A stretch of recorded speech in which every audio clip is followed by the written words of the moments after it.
Okay, so let me share my screen here and get this all set up.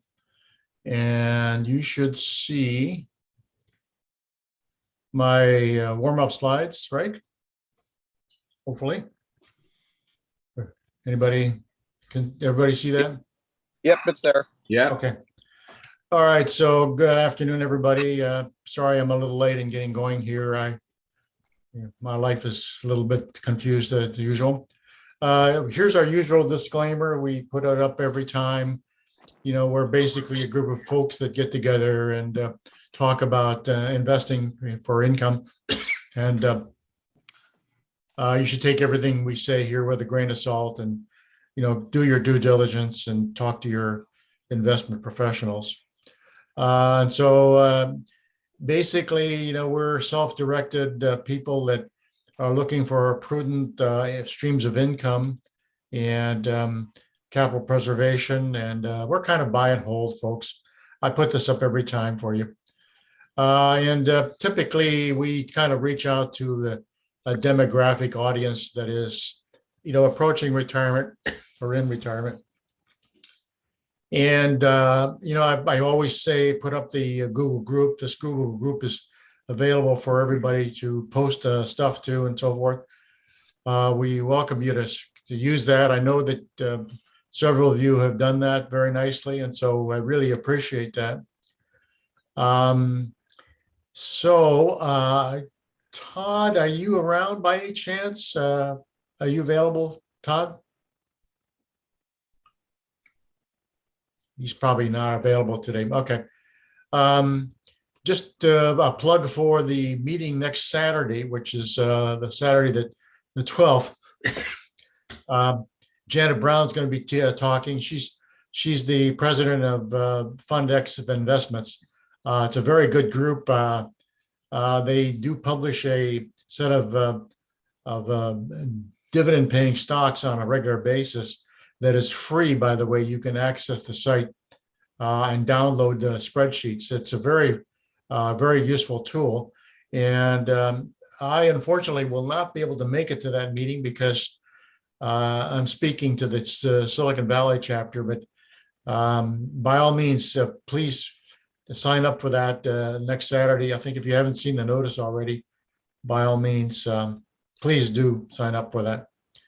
And by the way, this is a little dated slide, but it's still effective. We record all of our meetings and put them online so that you can review them afterwards. So if you want, if something comes up that is a question to you or something you didn't miss, or tell your friends, you can go there and I'll probably get the video up there toward the end of this week. Somewhere, maybe on Thursday or Friday. We'll see how busy John is. John is our webmaster. Okay, so I'm going to stop here for a second because I wanted Ray to take control of the screen. Ray has been sent me an email about possibly setting up a spreadsheet with a list of stocks in it that we could use as kind of an agenda for discussing income-oriented stocks. So Ray, I'm going to stop sharing my screen and then let you can chime in here and you know, show what you're going to do. I know you have to leave in about a half an hour, so Sure. Yeah. Let's see. So I can't remember. Am I able to share my screen, or if not, yes. I can. Okay. So let's believe you can. How do I do that? Under share screen. Move your cursor and you should be able to see. I'll stop sharing here. And then you can, down at the bottom, you'll see share screen, green. Yep. Okay. Let's see. And then it tells me, I guess, it looks like I have 4 choices. Select a window or an application. Yeah, you need to select one that would have the spreadsheet in it. Maybe that one. So there we go. So you guys can see hopefully the 7 to 10 minutes worth of time I invested is all to just to start with just the idea of what I was thinking of here. And I'm from the Seattle Puget Sound chapter, but I've been attending yours here for a few months now because we're shifting largely from non-income focus to income focus for our family, and our group here isn't anywhere near as focused on income as you guys are. So I just had this idea of like our family. But I like collaborative stuff, and I like to kind of get it out there and then let people see, and people can vote kind of and think about and then come up with better decision making that way. So the idea of this is I'm pitching this idea to both you guys and then also to our leader here in the Puget Sound area, of just having a spreadsheet that the concept is anything that if you came into some money right now, or you had stuff maturing, or whatever, you had some investable funds, where would you put it right now? So that's the idea. And I have 2 tabs on this Google. It's not called Docs. That's their document thing. Whatever, Google Sheets document. And the idea then is I can give everybody read, write access, edit access, if they think it's a good idea. And I'll just click over right now for a second to growth, because I stuck one on there for myself, for example. So, this field here, you can see my little cursor, right? It'll like highlight the word today and stuff. Okay. So I stuck on a few days ago, LIT for lithium ETF on the growth tab, not the income tab, but the idea is exactly the same. Recommended by, the idea is your name. There probably aren't too many Rays or too many Bernards or, too many Andys. So, and then initials, and then which SIG you're in. And this is just the first iteration here, just what the price was, what the dividend yield was, what the PDE was, whatever. And just the idea is just sharing. And then if people are like, oh, that's a great idea, I think it's a really great idea, then Bernard could go, and he probably has a middle initial that I don't know, but does that. And then we've got a log over time of, oh yeah, we've got like 9 positive votes and 2 negatives. This is probably a good idea. So that's the idea. And the idea is 2 tabs, could grow to more or whatever, but you guys would probably live on this tab, but I assume that you also have funds that you don't have income oriented, and maybe you're more interested in growth for some of your pots of money, if you will. And Andy already had some suggestions of expanding the dividend information to maybe be more granular, or what the actual dollar amounts are, how it's growing over time, maybe like whatever that term is for the amounts, like the dividend, what percentage of it, how sustainable the dividend is going forward. I forget what that parameter is called, but that one, things like that. And then this is a Google shared document. So I don't have a ton of experience with them, but it seems like when you do use them, they can get wiped out if somebody accidentally has a fat finger and they blast away the entire document or delete it or something. I don't think there's a backing up mechanism automatically. I'm not positive. But for things like this, where I share them online with friends or whatever, I usually just do a once a week backup anyway. It takes me 6 minutes. And then if anything happens, we don't lose more than a week's worth of editing. So that's the idea. The idea is you just throw down 0, 1, 2, 3 ideas whenever they pop into your head. If they cease to be a good idea, you can go over and maybe vote it as a bad idea later, even though you recommended it at one point. Just more of just, this is the idea. Didn't know if anybody thought it would be a good idea or a bad idea. If everybody thought it was a bad idea, then that's the end of that. If it's a good idea, then we could make it better over time. And that's all I had thought of to this point on this concept. Yeah, thanks, Ray, for putting this out here. I think it's the basis, I think, of a good idea. we've had requests from time to time of people who want to discuss specific stocks. They want to have a portfolio that is kind of our consensus portfolio. And I think what you're driving at with this spreadsheet is, a step in that direction.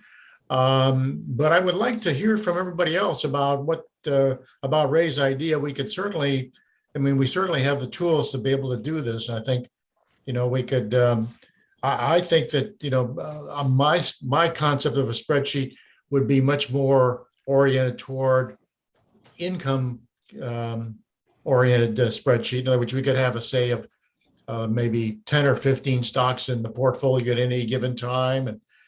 And then we can all vote on them, maybe once a quarter, and, which ones we want to keep in the portfolio, which ones we want to leave, and which ones we want to add. And then we can have a discussion about why that should be added, and what the person who's suggesting that we add it thinks why it should be added. And we can all hear their ideas and exchange ideas. And I think it's a good opportunity for us to all participate, and at the same time, understand how people value income-oriented stocks, and maybe we learn a little bit from each other as well. So I'll open this up for dialogue and discussions. Anybody having a commentary on what they would like to see, maybe what going forward? Anybody?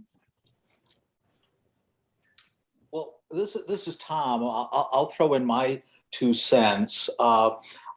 I really like the concept of kind of the shared group wisdom, that Ray's touching on here. And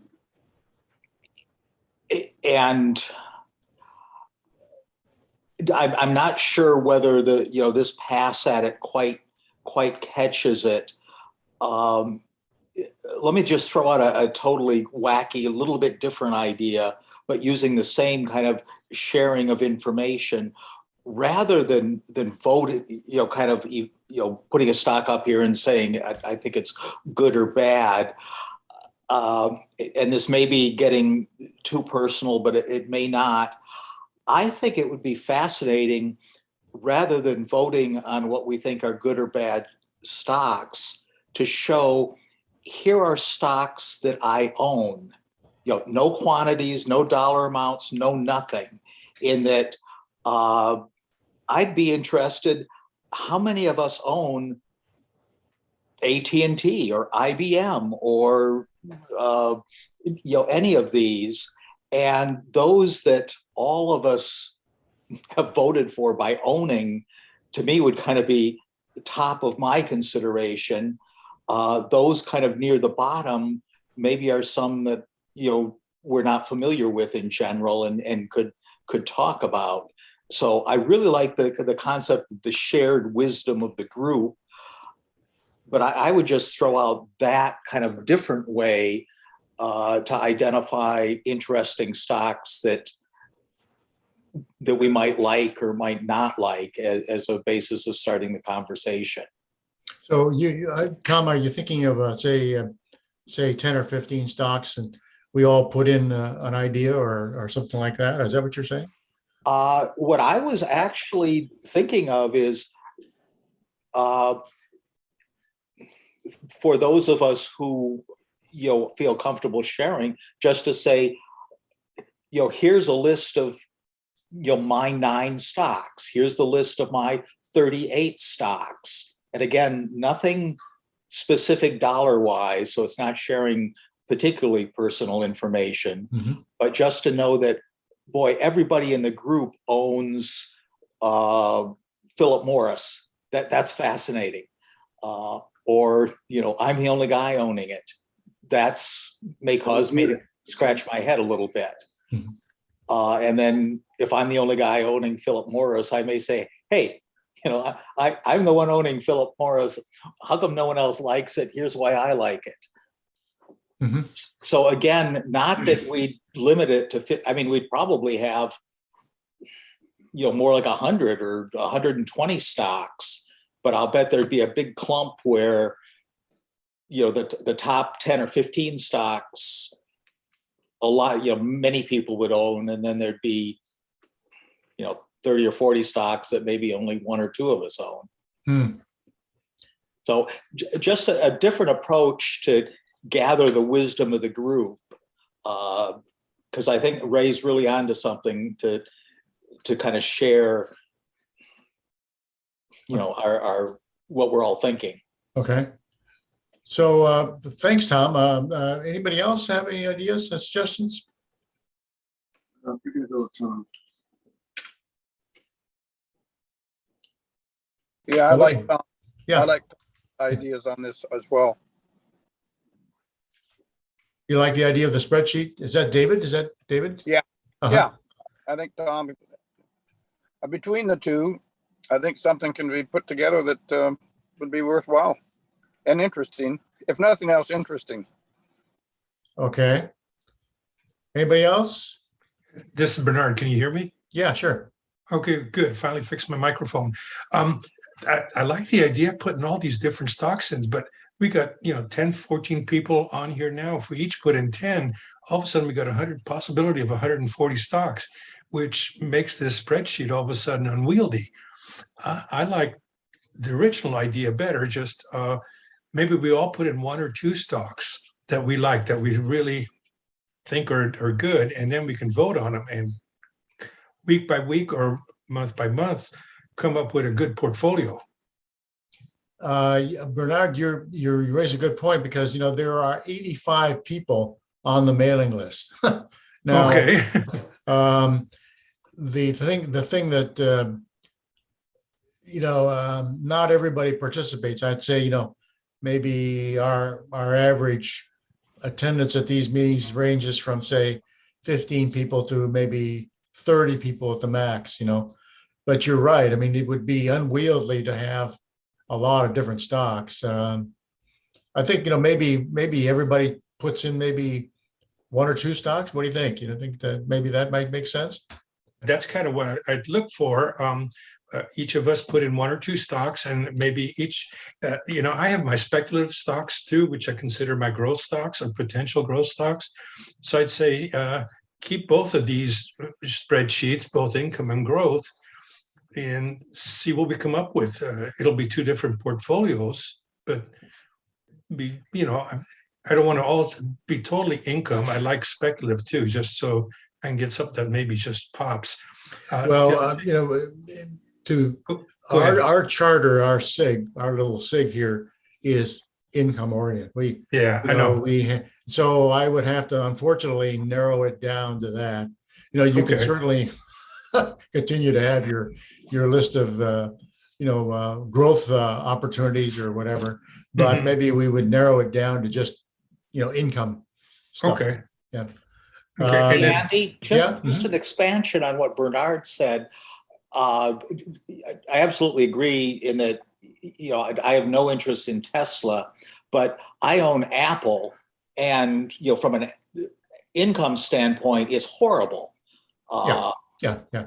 But I sell some every year for income. So I think there is an aspect of a stock like an Apple or a Microsoft or someone who, is paying a 1% dividend, and at least I'm taking my income from it by selling some every year.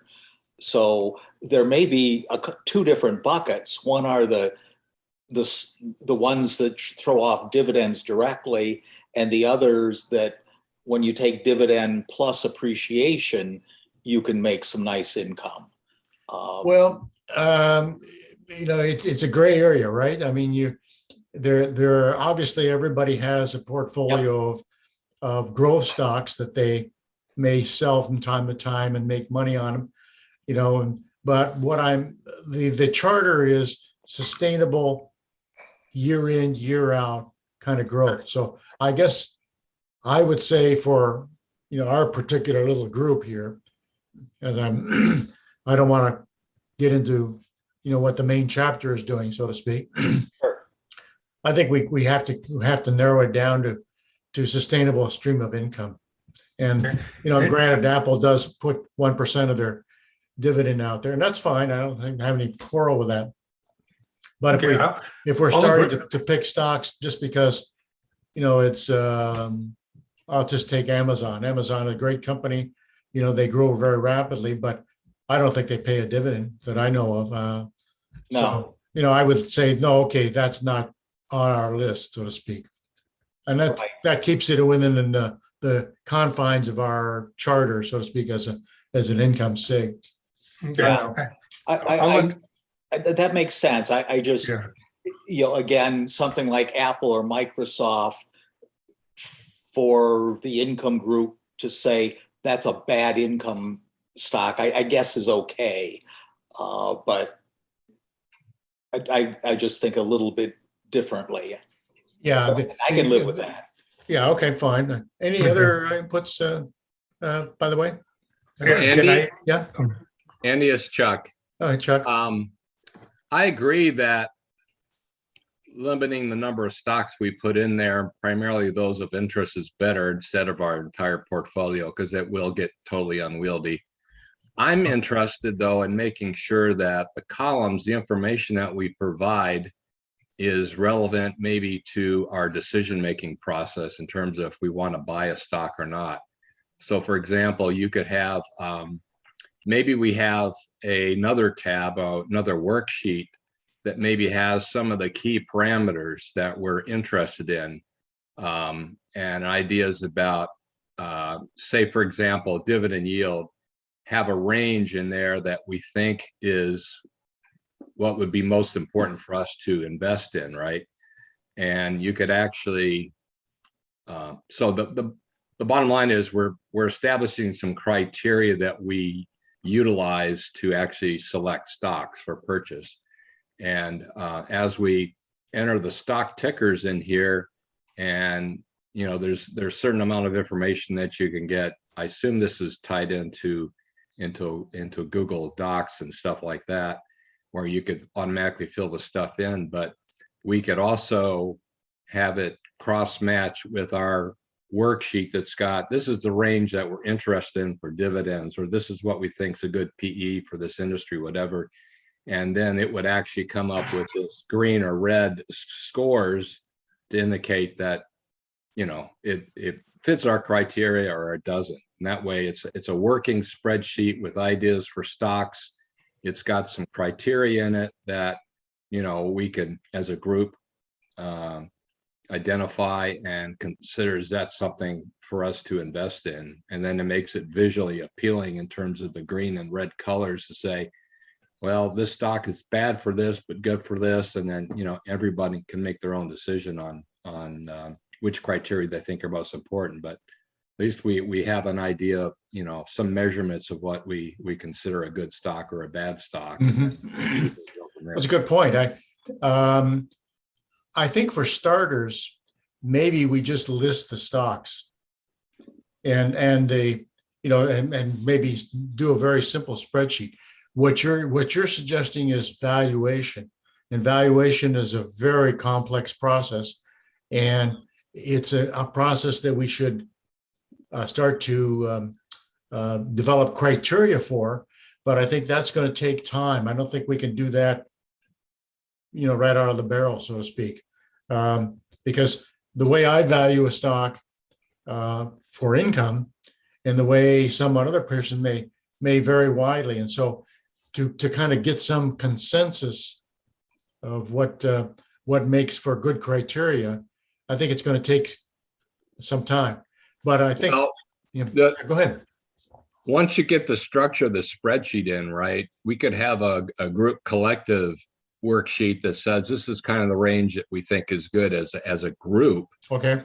But if it's a standard format, right, each investor, each person like myself, I could go, well, I'd like to have a little more higher dividend yield for whatever reason. So my range, instead of, 3 to 5%, is maybe 5 to 10%, right? Okay. And so we could have our own little worksheet that you could actually, as an individual, you could replace the group's worksheet, or, just tell the calculations to use a different worksheet for your evaluation. That way it personalizes it, as well as, allows us to have a kind of a group worksheet that this is kind of a general thing that we're interested in. I don't know, it's just another thought. Okay, a good point. It sounds like we may have to have a subcommittee on the spreadsheet and what goes into it. Any other inputs?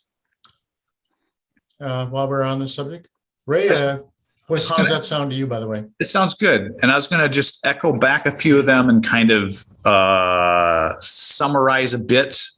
I think one is I don't see a conflict at all or an either or between what, if I'm getting the names correctly, what Tom was speaking of, and then what like Bernard was speaking of.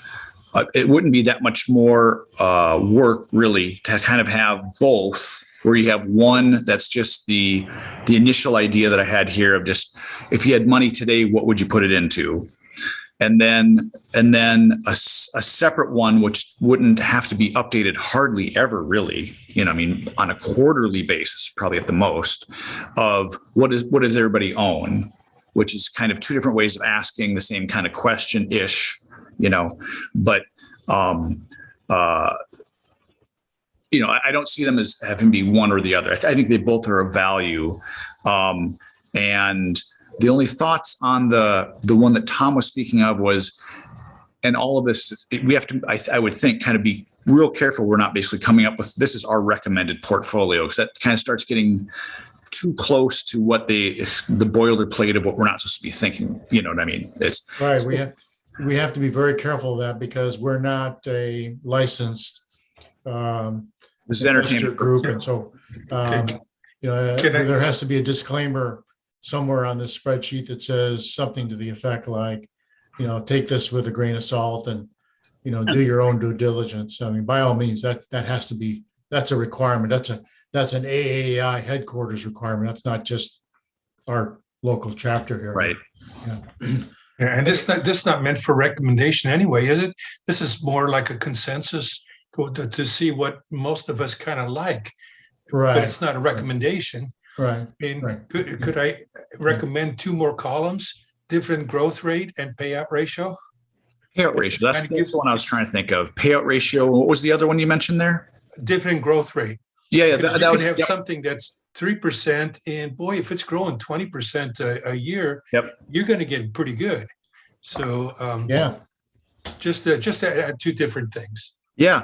And then as soon as I give everybody access to this, then everybody can go and do exactly that of, we really want to put in payout ratio. That's what it is, right? Payout ratio. I mean, for example, and I'll make it look pretty, but you can still see that, right? I'm still sharing, I think. Yeah. Okay. Yeah. So we can stick in payout ratio, and the other one you mentioned was just dividend growth rate. Dividend growth rate. Yep, exactly. DGR. Okay. Okay. Yeah. Any other inputs for Ray? What I would task you to do is to take these inputs and redo the spreadsheet accordingly. Yep. Yeah, and narrow it down to income only. I don't, just don't put in the growth side. Okay. Andy, can I mention something? Just sure, Greg. Yeah, William. Yeah. So even in the income area, there appears to be like two different general groups. One is the ones that are typically known as dividend stocks, such as BDCs and MLPs and CLOs and utilities, REITs, telecoms, senior loans. And then there's the dividend growth stocks that you like. Mm-hmm. So it's kind of like two different categories of income. We can have both in there. I don't see any reason why. I mean, we can put in MLPs and REITs and preferreds in that spreadsheet. Yeah, absolutely. I would think we would want to do that, because not everybody wants to have dividend stocks by themselves. Yeah, a good idea, but yeah. I got one quick input on the talking about adding columns. For me, valuation is an important criteria. I would look at valuation as another column maybe to add to the spreadsheet.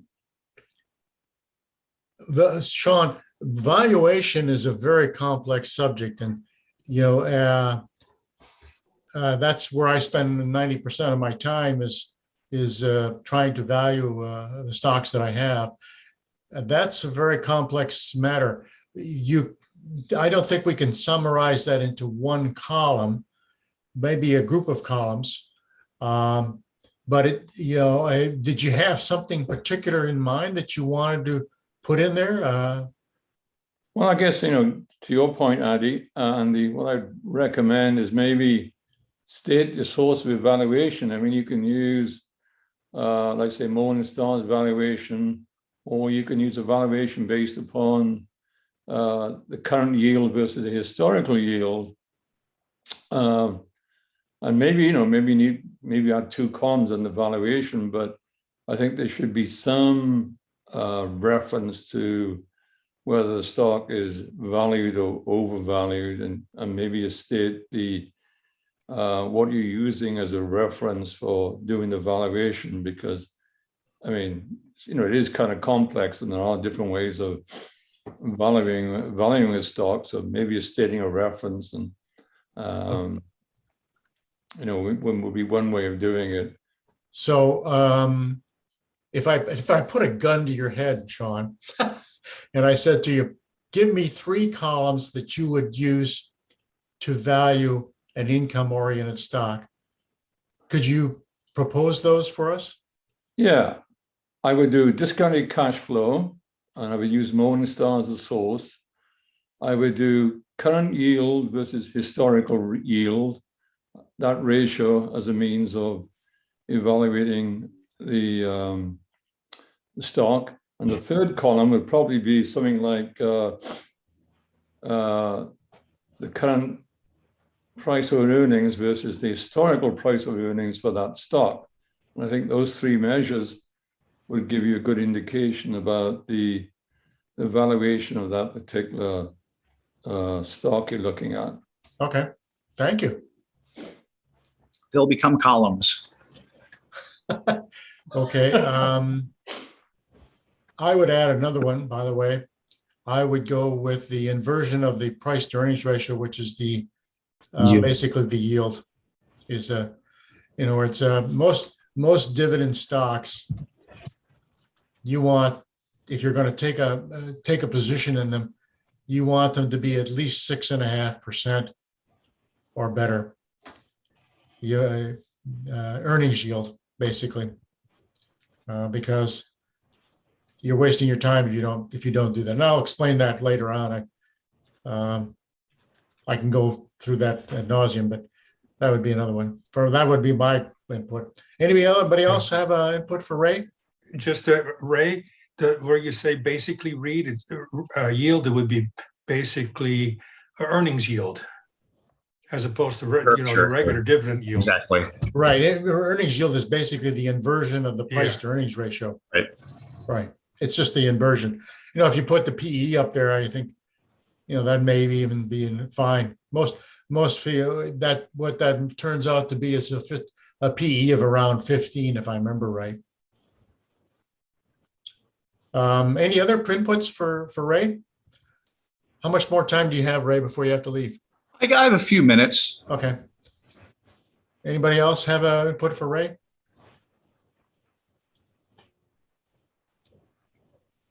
Well, it's Rich here. When I'm looking at stocks, I'm looking at what the earnings growth rate is.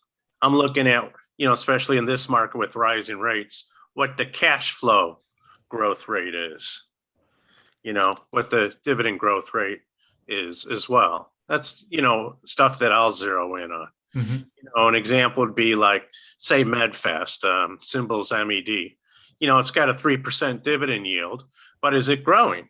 Yeah, the earnings are growing 28%. What's the PE doing? It's around a 14. It's usually like a 20, 21. The dividends compounding roughly, a crazy 100%. Not too much anymore.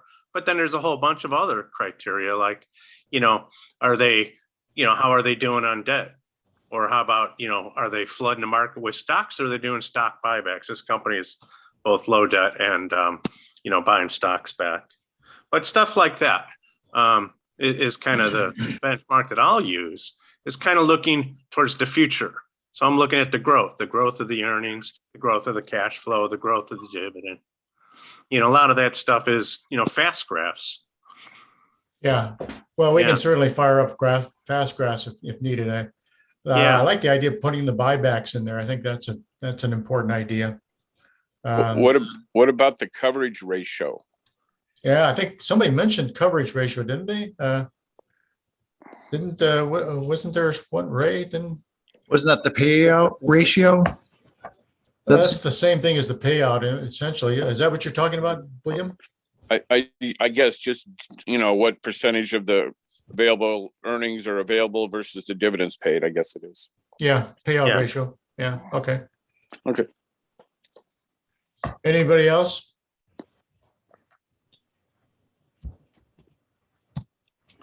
Well, it certainly looks like we have enough here to keep it. All right, Ray, I'm going to give you a homework assignment.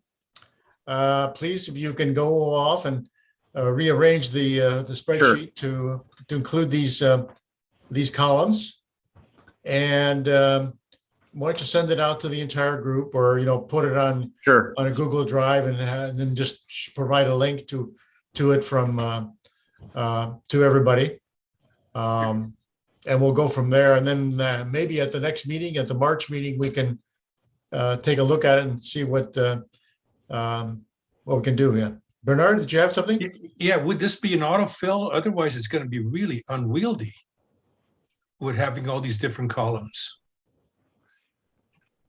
Ray, I mean, Well, that's further refining the idea.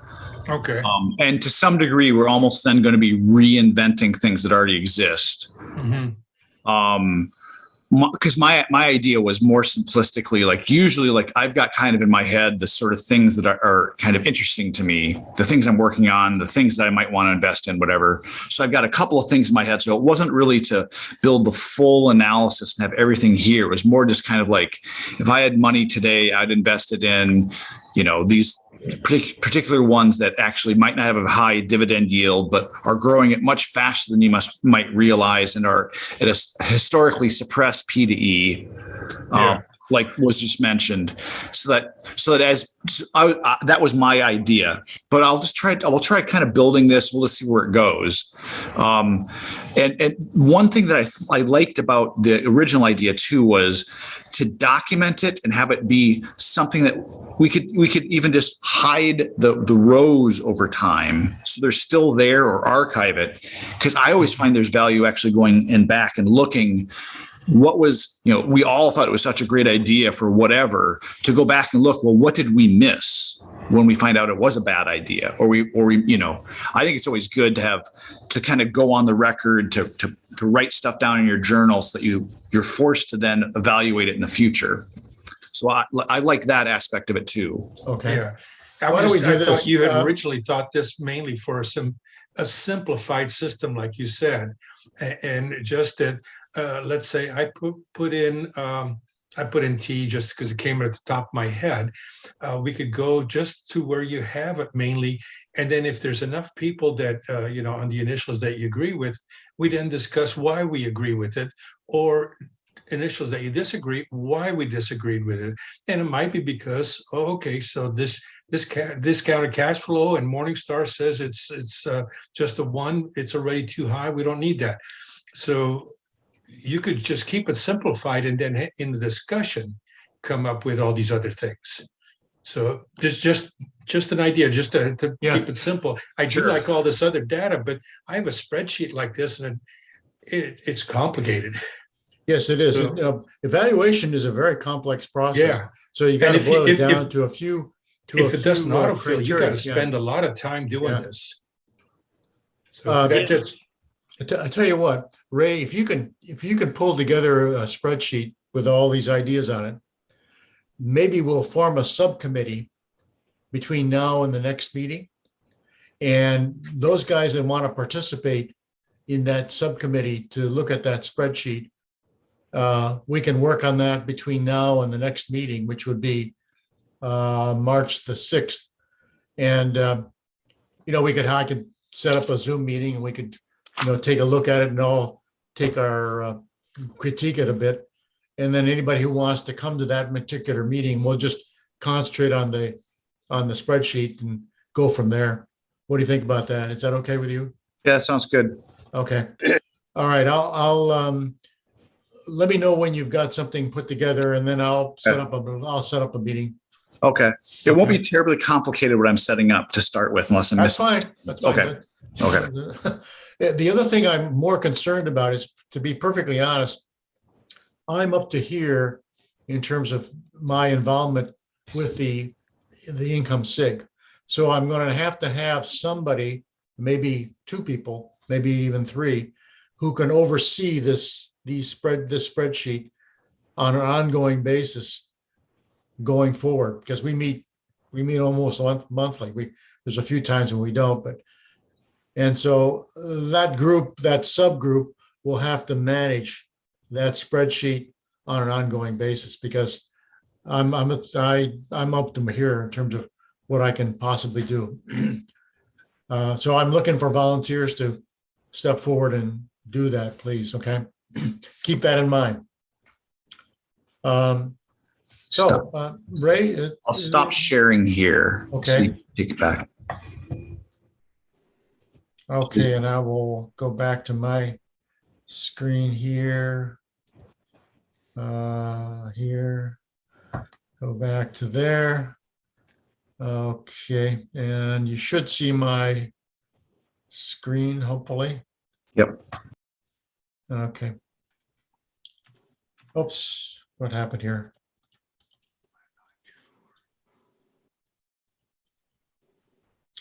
Okay.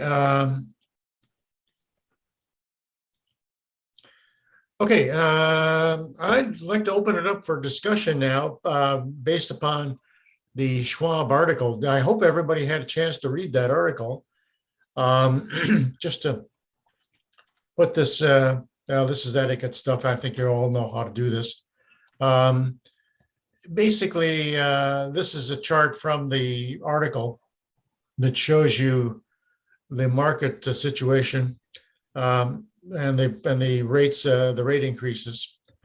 And what caught my eye was at the very end of his article, he said, well, if you look at the rate hikes between 1994 and to today, this is how these particular sectors would have done. And I was quite surprised at what some of them were. Just to give you an example, to open the discussion, the utilities. If you look here at the utilities, what he's saying is that the utility stocks will have a positive return after some rate hikes. Now, and then he has, of course, the REITs down at the bottom here with negative returns. Now, some of this I can understand, but some of it, I guess you'd have to look at the individual stocks. For example, just to throw out something out there, I just sold some utility stocks because of the announcement of the Fed planning to increase their rates this year. And my reasoning is utility stocks are heavily leveraged. They are, and they are very subjective to the rate increases. So, but they have the ability to pass on costs to their people who buy their utilities. So I see them taking a big dip in the short term. And so therefore, some of the ones that I thought were grossly overvalued, I sold. Now there's some other ones that I'm still debating whether I should sell Duke Energy. I'm still debating that. I'm trying to do my homework on that one. So I'm not sure I agree totally with what Schwab has to say here. So I welcome any commentary. What do you guys think?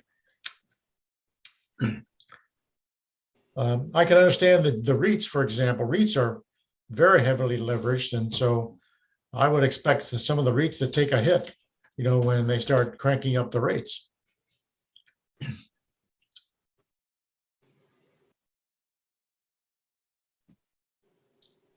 Anybody?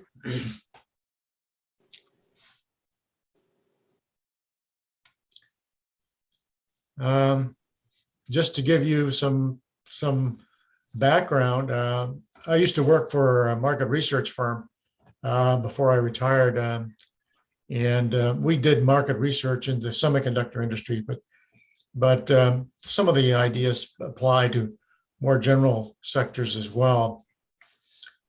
And what we would do is we would go into a company, it would be a team of people, would go in and we would do an analysis of the semiconductor company's market share, how their markets were, their products were selling in the market and how much leverage they had in the marketplace.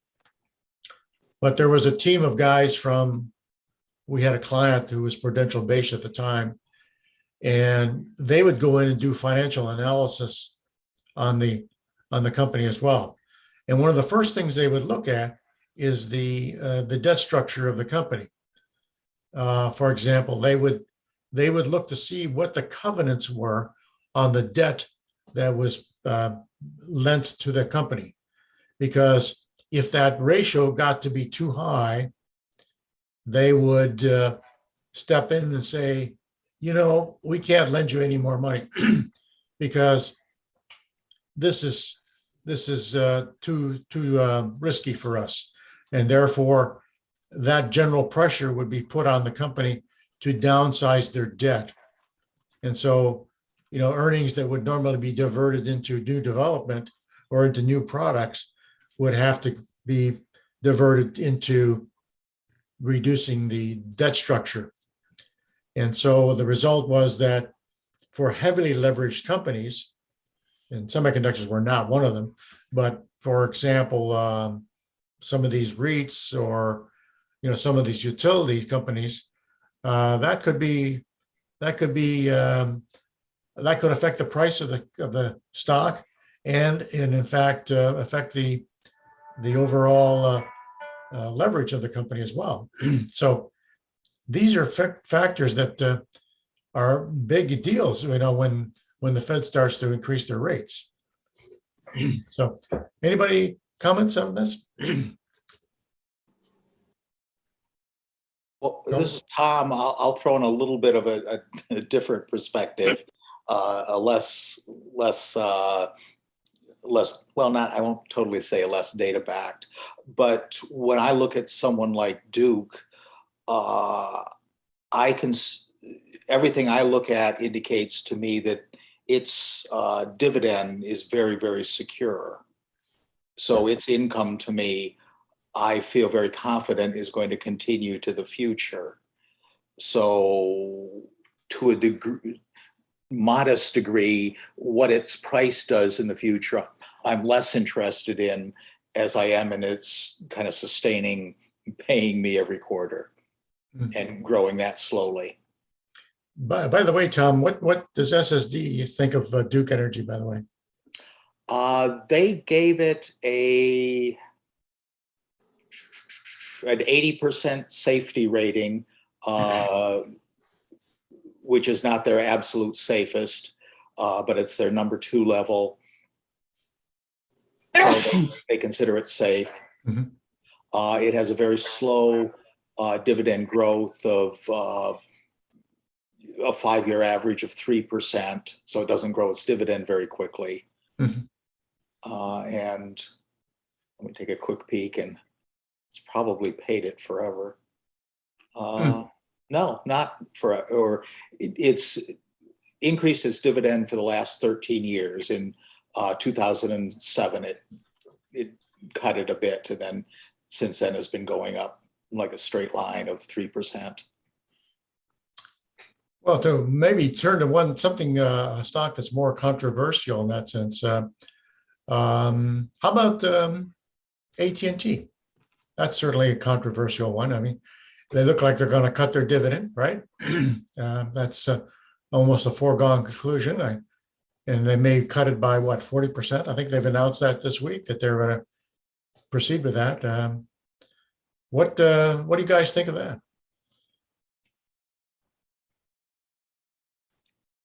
Just to share the Simply Safe dividend info on that, they give it a dividend safety rating of 4, or I'm not 40, which is considered unsafe, which means a dividend reduction is kind of likely. Hmm. Dividend growth over the last 5 years has been 2%.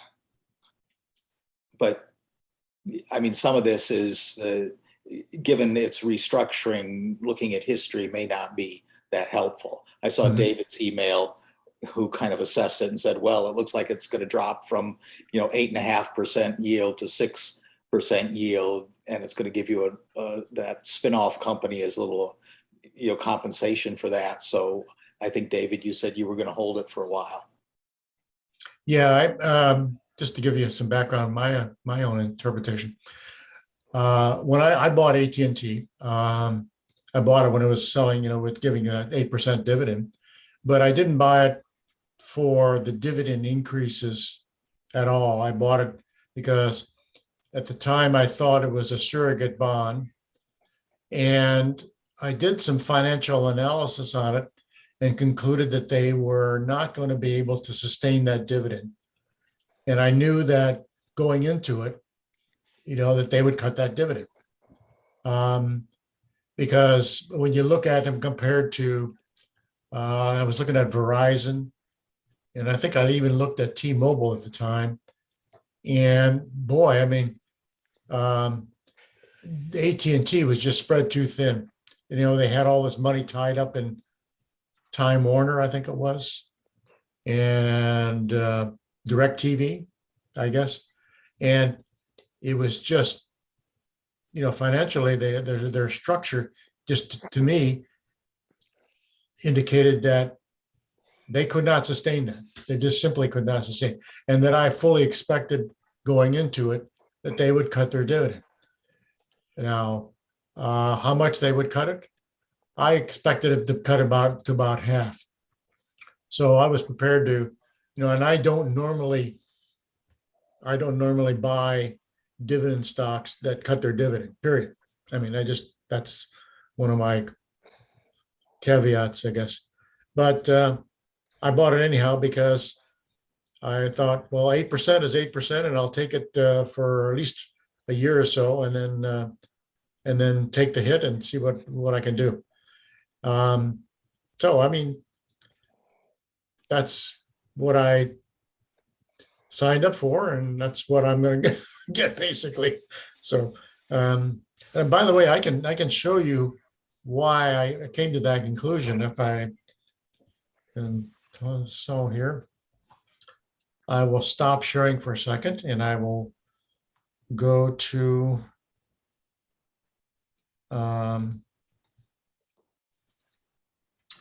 I can go to AT&T here, if I can find it. And I can show you something that's interesting about AT&T.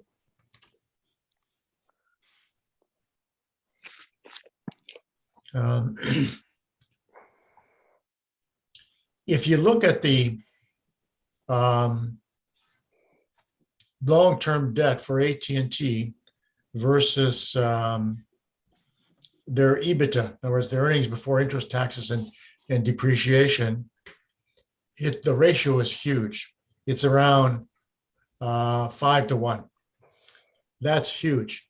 Most credit analysts, if you talk to them about this, they would say this is the upper limit. You cannot borrow any more money from a substantial creditor and not lose your credit rating if you're up around that range. And so AT&T, IBM, and the other one I was looking at was Bristol Myers.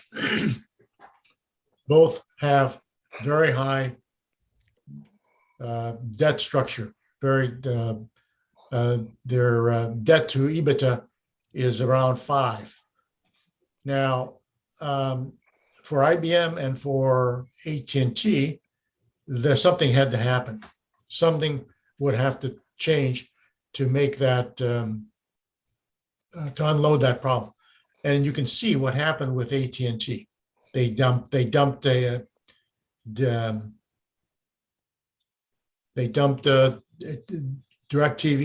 and they're now dumping Time Warner. And they're going to use those funds to restructure their loans to get down to something that's more reasonable and level. And the same thing has occurred basically with IBM.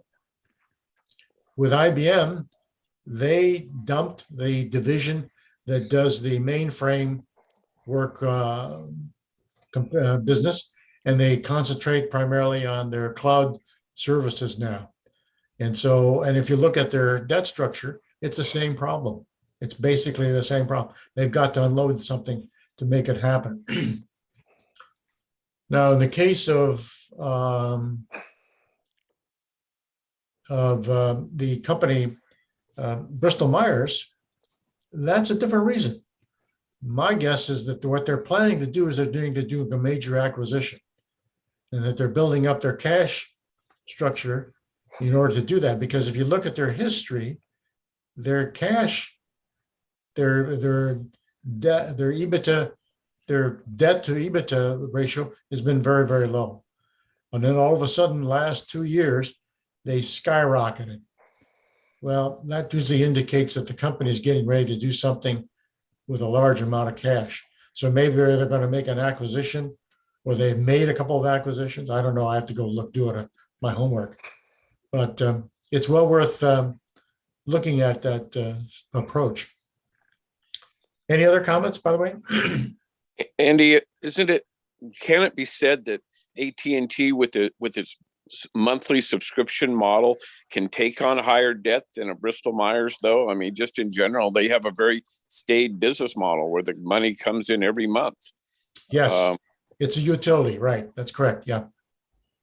Yeah, yeah, if you look at, well, here, let me, if I can share the screen, I can show you. How do I do this?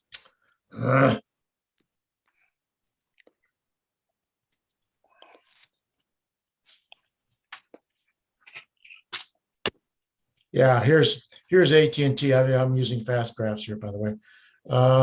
Oops. And if I look at the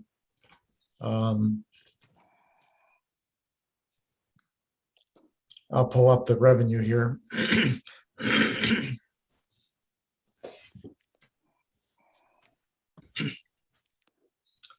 And if you look at let me just get rid of some stuff here.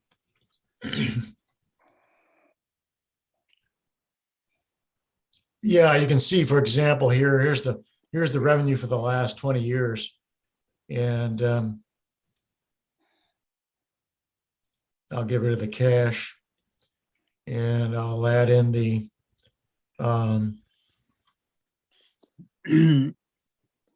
well, there's cash basically. Let's take a look at.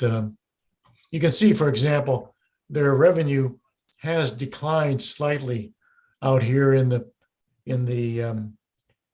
19 and 20 and 17 and 18, 19, 20. So their revenue has declined a bit, and you can see that here pretty straightforward. But if you look at let's go to that. Let's see. Let's go to the EBITDA, and I'll go to the balance sheet, and I'll put in the long-term debt. And so the red bars are the debt structure for AT&T, and the blue is basically the earnings before interest, taxes, and depreciation. So that's the amount of cash that they have available to service the debt if they choose to do that. And what you can see here is quite dramatically is that they have been leveraging the hell out of it for a long time, and it's gotten worse. So if you go out here well, let me go out here to to 2021. I don't think that is in here yet, right? But you can see that it's a huge number. It's, if you see it's 7.45, 7.58 for the EBITDA per share versus 24. Well, that's pretty high. That's pretty high. And, you know, I'm sure that there was a huge amount of pressure at the board level to change this because they cannot go on this way. They just no credit worthy. Well, they basically use that leverage to take on a business that they know nothing about and have never been able to capitalize on. And so what we're counting on is as they split up these assets back to Discovery, we're counting on whether they're going to be much better run by Discovery, which in my knowledge of how Discovery runs, I think they're a fantastic company. So I think that's the bet. Yeah. Have you looked at Discovery at all, by the way, William? No, I haven't looked at the actual numbers and stuff like that. I just know I've just kind of followed the company just as in how they run their business and things like that. They're just really good at it. And so if AT&T is going to drop their dividend, I think down to $1.11 a year, I think it's a good bet on what Discovery can do with those assets because they're way undervalued. Yeah, well, you can make a case for AT&T after the dividend cut. Their financial structure will look closer to the way Verizon is structured. Yeah. If you, for example, let's go back to, let me go back here. So what is that? ZV to Verizon? No, Yeah, VZ. Victor, hello.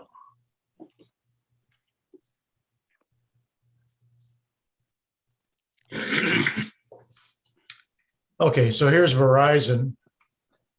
By the way, if for those of you not familiar with fast graphs, the green shaded area is the earnings for the company moving forward. And then the lightly gray shaded area here on the right is the estimated earnings growth for the next 2 years. And the orange line, it's kind of hard to see here, is 15 times earnings, which is, kind of an intrinsic estimate of what a company of this structure should experience. The blue line is the price to earnings ratio for the last 20 years. And you can see that down here, it's 14.13. And so in theory, the price of Verizon is undervalued compared to its earnings performance. In other words, if you looked at, well, let's cut off the last recession here and go there. You can see it a little more dramatically. The black line is the price of the stock during that period of time. And as you can see here, Verizon is grossly undervalued. Its earnings yield, its earnings per share yield is 10%. And that's right here at this point here.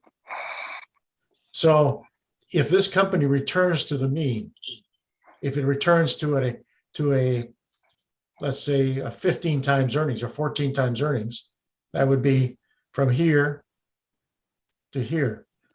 That's a 24% return on investment. That's including the dividend. So that makes sense from an income point of view. Now let's go to, let's say, good old T. Yeah, oops.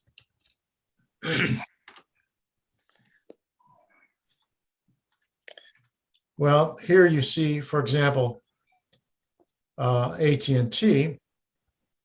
Yeah, the white line, by the way, is the dividend. You can see the dividend is very flat. hardly increasing at all. But the earnings growth is pretty poor. In fact, if anything, the earnings is going to drop next year for the year of 22, and for 23, it rises slightly. And that if you look at the nominal PE, which is the blue line, this company is going to is grossly this price of stock. This stock is grossly undervalued. So at this particular price, even after the dividend cut, and if it returns to the mean, let me do that. If I can, hopefully. Oh, that's a 47% increase, 43.7% increase in the valuation. Now, will it get back to there? I don't know. That's a good question. But AT&T is grossly undervalued. You can make a case for that particular stock. Any other comments?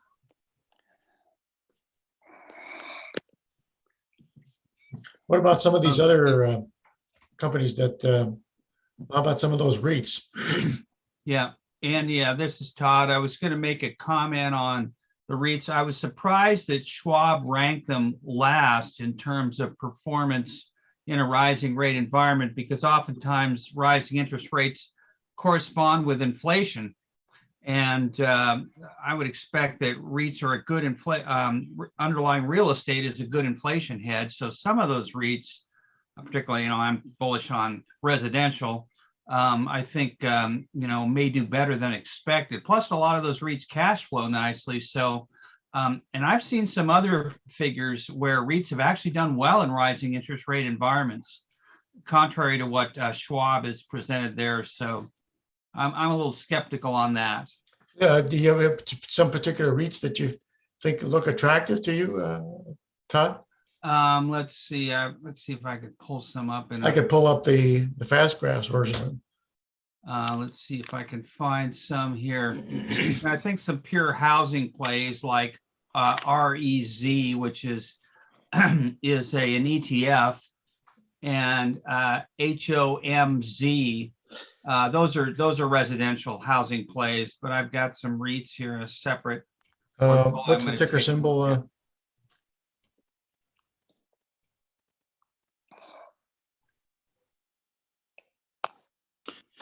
Yeah, I'm glad to hear you say that, because when I looked at that graph, I saw energy as number one, and then I would have put REITs as number two, not dead last. And then I would segment REITs into two kinds, the kinds you want and the kind you don't want. The kind you don't want are the mortgage-backed type REITs. Those are the ones that blow up like in 2008. And the ones that are based on appreciating property, skip the malls, but go to the data centers, stuff like that, that's going to be around. Those make a lot of sense in a rising inflation area. And I think that's what we got to rig for is inflation. So what REITs do you like? I currently don't have any suggestions there, Andy. I guess if I was going to suggest something, I would say dump T and buy VZ. Well, here's but I don't know if that's a good idea either. Here's the Realty Income, which is known for paying monthly dividends. And I guess you got to look at this slightly differently. You got to look at this from cash flow of operations. But high-priced offices probably aren't going to be worth as much if everybody now has the productivity to work from home and be a remote worker, But well, so you got to kind of carve out the niches in there. Well, here's the Realty Income, which is I guess that's mostly storefront rentals, aren't they? I mean, they're not. I don't think they do much in the way of residential. Yeah, and they're kind of starting to kick people out of the stores. Yeah. Well, this stock to me looks overvalued to me. I own this, looked by the at way. something, but for some reason, Andy, I don't think I can share my screen, but I have one slide and it showed, What? looking at inflation from like the 70s into the 80s. And the two that were tops that I remember from that, number one was energy. And obviously it used to be like $30 a barrel. Now it's $90 a barrel. And so they had to clean up their balance sheets and stuff prior to that. So they're all looking fat. And then the other was, the real estate, but as rates go up, I imagine banks that don't have a lot of defaults are also going to look good because, they profit from higher rates as well. Well, strange you mentioned the financial stuff. I've been looking at the insurance companies.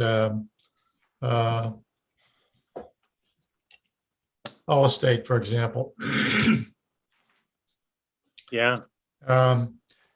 Traditionally, the way insurance companies operate, right? They borrow money, or they take in premiums, they put it into investments, and work the profit between the differences between the two. So when interest rates rise, insurance companies do very well. So if you're, let's say, Prudential or Allstate or some of these insurance companies, you can expect things to improve dramatically for them. And so if you look at, for example, Allstate, for example, is undervalued. It looks like their earnings are going to drop quite a bit in the next 2 years, but are rising. So is it a good deal or not? They're not, and they're bumping their interest, they're bumping their dividend up quite a bit this year. And they're looking like they have a nice increase on their dividend going forward. Or let's take, is it FPG?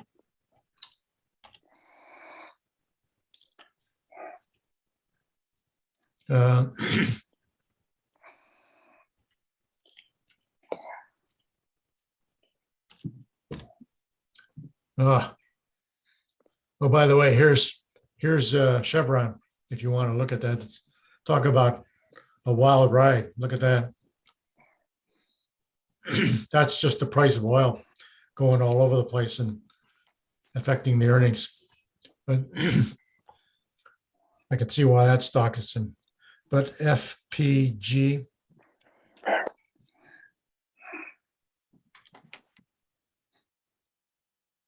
How come this thing doesn't work?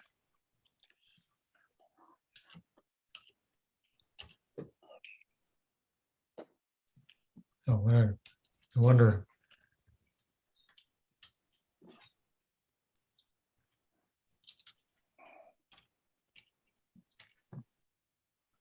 Principal Financial Group. I think, by the way, the AAII dividend newsletter recommends this one as well. And you can see, for example, they expect very strong earnings for the next 2 years. And if you, the blue line is the nominal PE for this company over the last 20 years.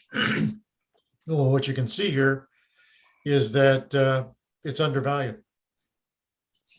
And that would make sense because, if interest rates are going to start to rise, these guys will make money and they'll make substantial amounts of money. And so therefore, the investment community is giving it earnings estimates that are pretty high. If they return to a nominal PE ratio, which would be about here. Oops, let me go here, go there, and then go here. Oops. For some reason or other, this thing doesn't work. All right, let me try again. Hold on.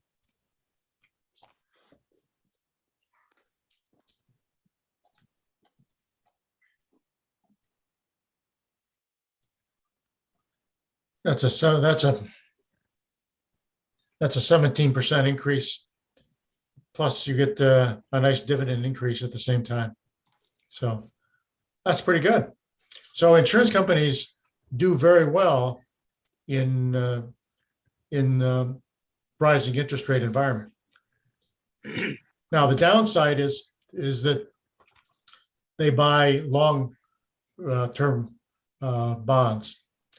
And so if those rise slowly, they don't do as well. But they certainly do better than, if they had the short-term bonds, obviously that's controlled by the Fed, but the long-term rates are primarily controlled by the market conditions, whatever they are. So if we're heading into a recession, maybe these guys won't do as well. Any other comments about the? I just had one, Andy, on that article. The thing that I pulled out of that whole article was the part that talked about the Fed tightening, both their balance sheet and the interest rates. And the thing that I pulled out that was interesting was it says, but when Fed tightening cycles are separated into fast and slow varieties, another pattern emerged. He says, when the Fed tightening cycles were slow, that is, it wasn't raising rates at every meeting, stocks did pretty well in the following months. But in the past, when the tightening was fast, that is, rates were raised at nearly every FOMC meeting, stocks historically struggled. That's what I got out of that whole article. Yeah, that's what I got too. Yeah. I know, any of these companies can adjust, they can refinance, and, if they're given the time and allowed to do it, and they can pass some of those costs on to those increases on to their customers. So that's another inflationary driver, so to speak. Yeah. But if it's too abrupt, too quick, I don't know, I saw some estimates the other day that said that rates would climb. They would bump the rates up 5 times this year. That's incredible. And that within the next 2 years, they would be at 2.6, 2.7 for the short-term rates. That's pretty high. Well, that means, we could have a possible inversion of the yield curve. And if it's an inversion, that's a recession, definitely. And this is happening in England now too, and they're very worried about the exact same thing. Yeah. Any other companies we want to look at, guys? Hey, Andy, this is Tom, and this isn't about a company. I'm still thinking about our early spreadsheet discussion. And do you know if you have the ability as administrator to turn on the voting function in Zoom? In that, as we go through some of these companies, it would be kind of fun to just do a quick informal poll, thumbs up, thumbs down on Principal Financial. It'd be in your settings area. Yeah, I think I have the ability to do that. I've never used it, to be perfectly honest. Okay, well, maybe now's not the time to, but it'd just be kind of fun. It's a good idea. Yeah. After we talk about it, to have a thumbs up, thumbs down, or even go back to my initial question, how many people own Principal Financial? And if it's the group voting, I don't think it collects any personal information. We just know nobody owns it or everybody owns it or whatever. Yeah. I was looking at the AAI newsletter, which came, I guess, this week, and they keep pushing this hub,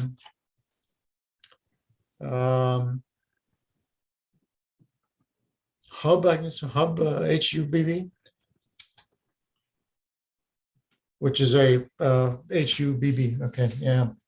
I can't rationalize it. I really can't. I just don't see what they see in it. Andy, I have there you go with Hubble. I have a stock, if you haven't looked at it recently, which would simply be US Bank, USB. USB? You want to look Yes. at that? Yes, please.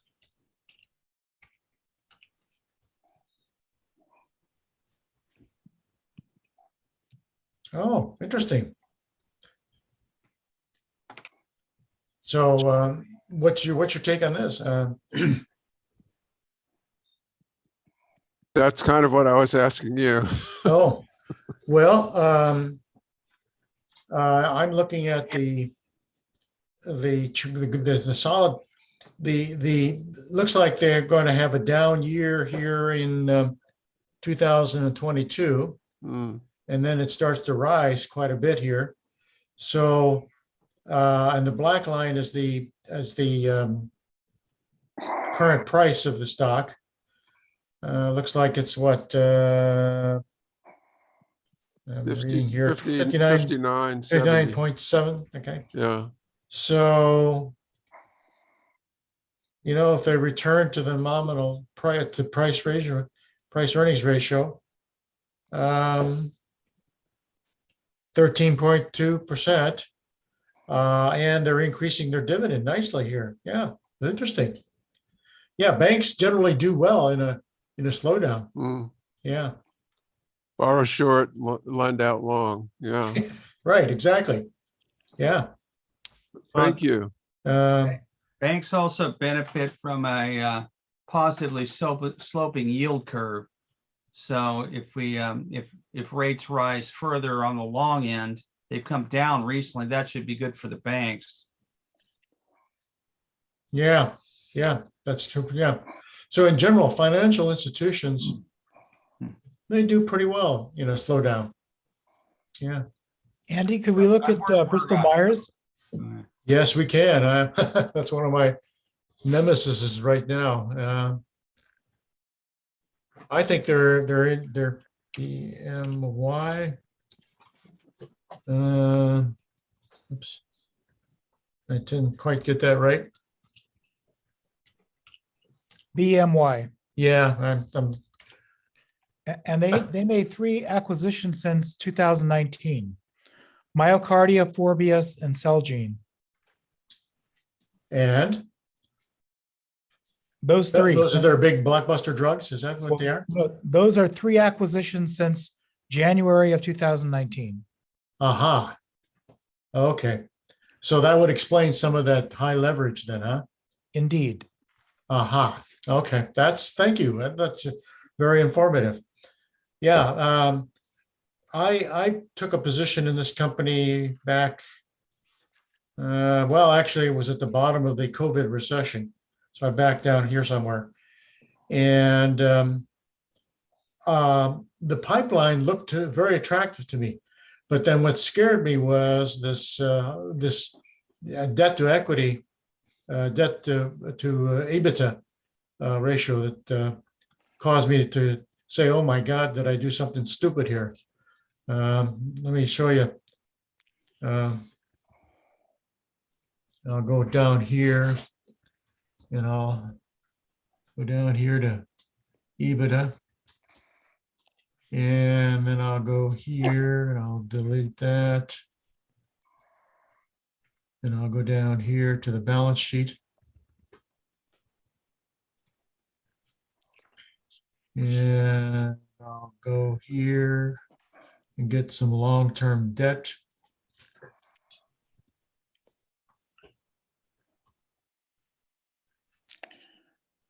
Yeah, let me get rid of the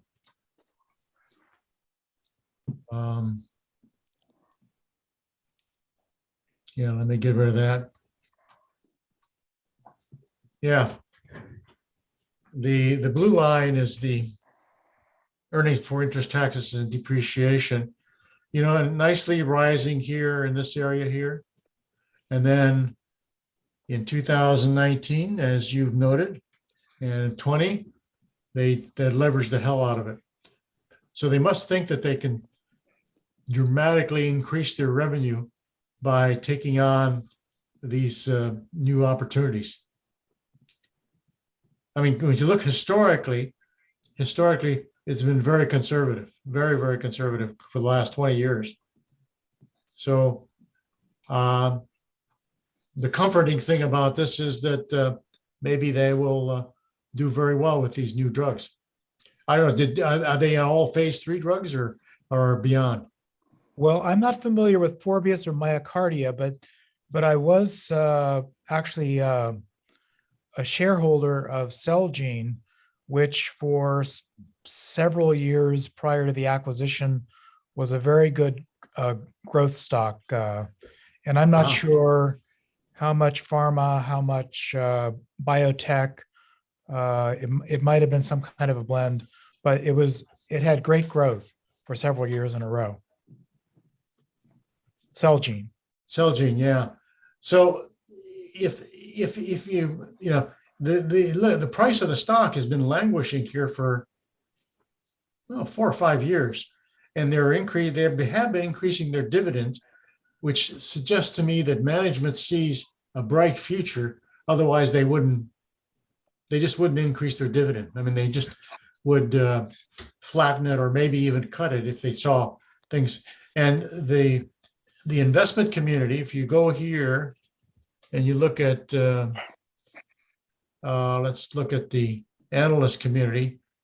Well, you can see here, for example, here's the analyst community. There's 20, 23, 22, 16, and 10 people, 10 analysts who are forecasting. Their forecasting ability has been pretty solid. You can see that they've done a pretty good job of estimating the earnings for the company. So my guess is that the analyst community has dialed in this company pretty well. So going back to the fast graphs, they're saying these numbers are pretty good. And so why hasn't the price of the stock adjusted accordingly? You see it back here. It's followed that it got overvalued here, way above what the earnings were, kind of flat line. So there was some optimism here about perhaps some pipeline drugs that didn't come to fruition. So what is it here that makes the price languish, when it could be somewhere, conservatively speaking, here, which is 40% above where it is right now? And the fact that they have not cut their dividend suggests to me that they see something that they are optimistic about, and the fact that they've made these major purchases. So I'm willing to bet again. I bet that I'll stick with it for a while, so to speak. I think there's been a fair amount of skepticism and trepidation with respect to potential regulatory law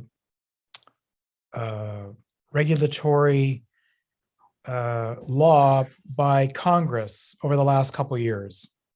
Yes, well, they were caught up in the opioid fiasco, weren't they?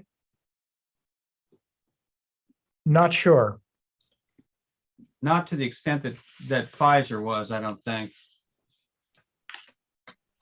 Well, what about Purdue? Or Purdue? Was it Purdue? Was it? That was the main one. Yeah. What about Walgreens? Walgreens would be one that would be caught up in this opioid thing, wouldn't they?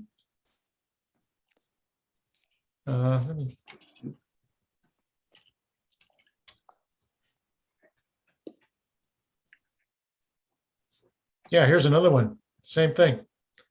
The price of the stock, when you look at the earnings look like are projecting to grow. Now I see they want to get rid of the Boots Alliance group, which is, I guess, based in the UK. I don't know. Yet, when you look at their dividend growth rate, it's pretty steady. So they must see something that gives them optimism for an improving growth rate. And the fact that the investment community is estimating it to grow. Let's see here.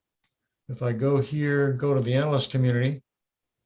Well, they've only had one bad year here in terms of analyst community. They were off by 21% versus the other years, which were pretty close, not too bad. They had one bad year back in 2009. So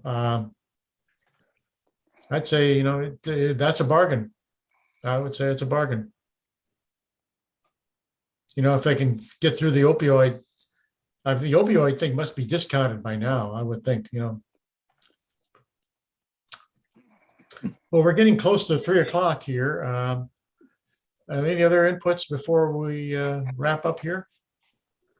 Andy, this is Todd again. I just want to make comments on BMY, Bristol Myers. I bought some here recently too. I like the stock. I think they've got a real solid pipeline.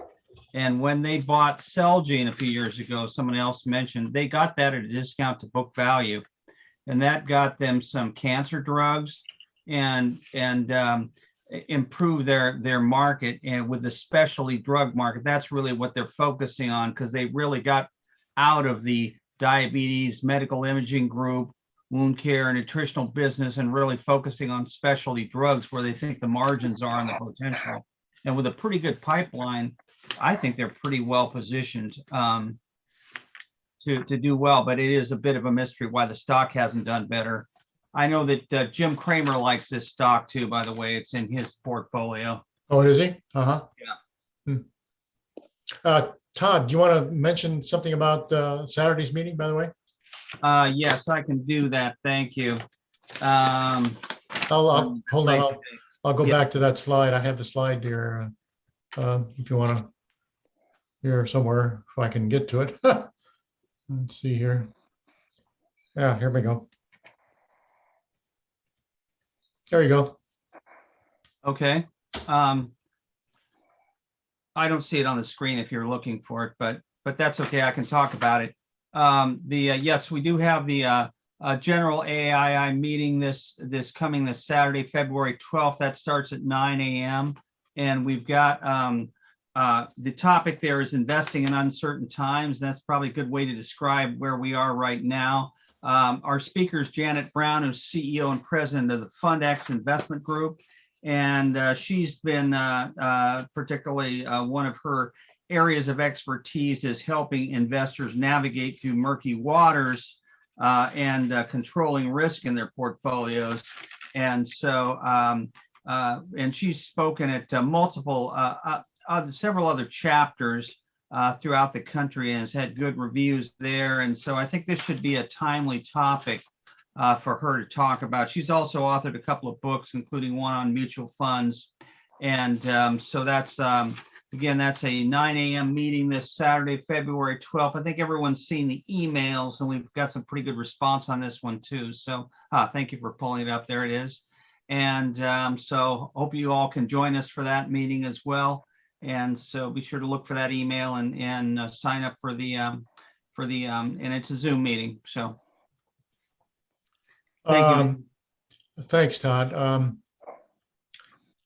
By the way, my apologies to you, Todd. It You're turns out booked on that another meeting, right? Yeah. yeah, I'm the Silicon Valley chapter. I guess they're going to have Harry Domish, who is a dividend detective newsletter, speaking.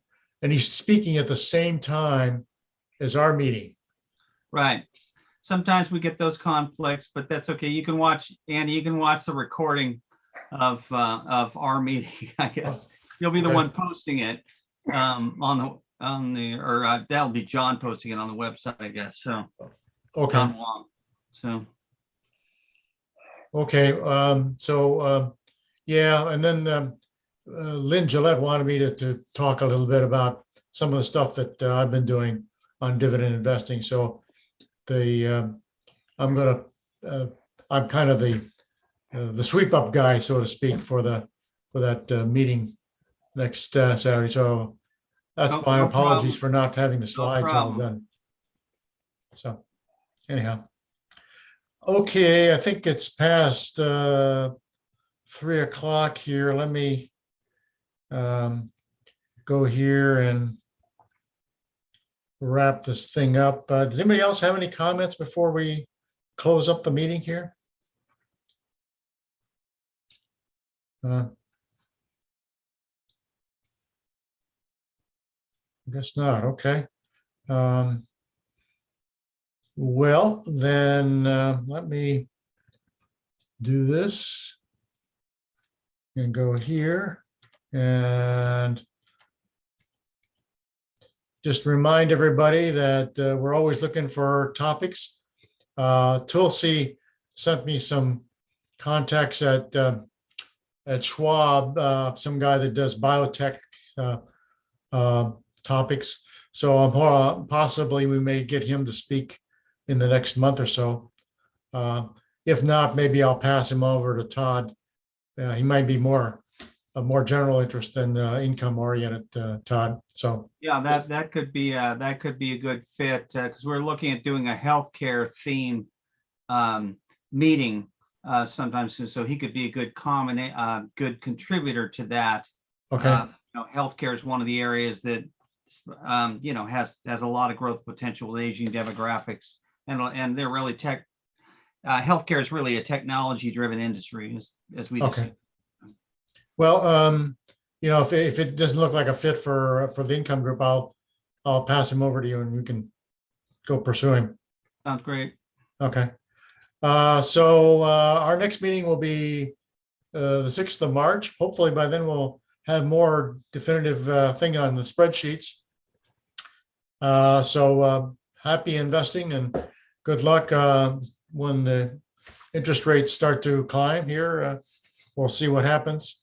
I enjoyed our meeting today and I wish you guys the best of investing and good luck. And if you have any ideas, by all means, please shoot them to me and we'll go work on them. Again, our charter here is to do income investing.